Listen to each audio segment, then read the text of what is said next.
Greetings, Slackers. It is December 14th, 2016, and I'm over here on Forbes.com with a new article I want to share with you.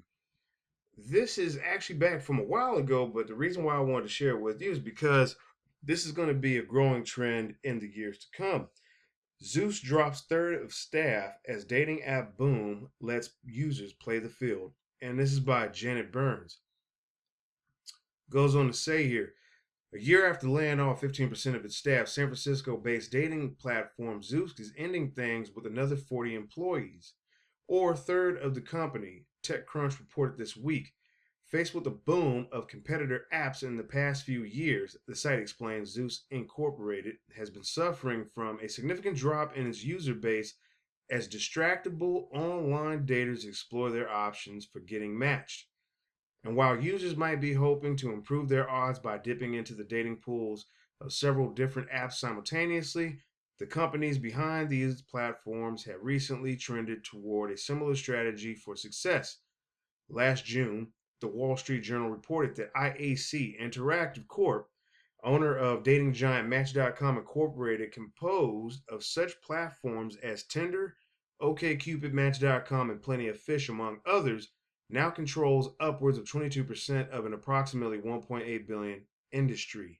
An analyst for the research firm IBISWorld commented to the journal, quote, in terms of revenue, the online dating industry has matured, but there are too many players and not a lot of generating sufficient revenue for these sites. With regard to the effectiveness of dating platforms and how, why, and for whom they're offering success, researchers have popped plenty of questions over the past several years through various surveys and studies. A 2013 report by the Pew Research Center found that of the 1 in 10 Americans that had used a dating site or app, 66% had actually gone on dates they'd arranged online, and 23% ended up with a spouse or long-term relationship to show for their online efforts. As the Washington Post pointed out in 2014, however, survey results have ranged widely, and overall, perhaps unsurprisingly to veteran online daters, we're still waiting to hear back. Ha ha ha ha. Well, just as it says here, I believe Plenty of Fish was acquired late last year or earlier last year. I can't remember off the top of my head here, but I do know that they were acquired by IAC.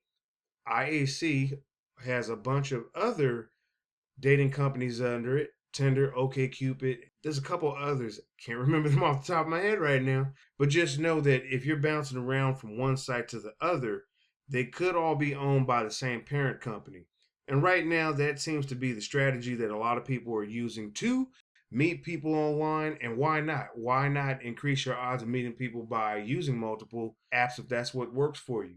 On another note, this is also at the same time a consolidation of the market and something that you will continue to see in the years ahead as more platforms begin to close their doors or merge with others because the saturation point is such to the point that they won't be able to make any revenue off of users. Plenty of Fish is probably one of the last, freemium dating sites next to Craigslist Personals, which is not really a dating site per se, but you can use it to meet people and you can use it to meet them quite affordably.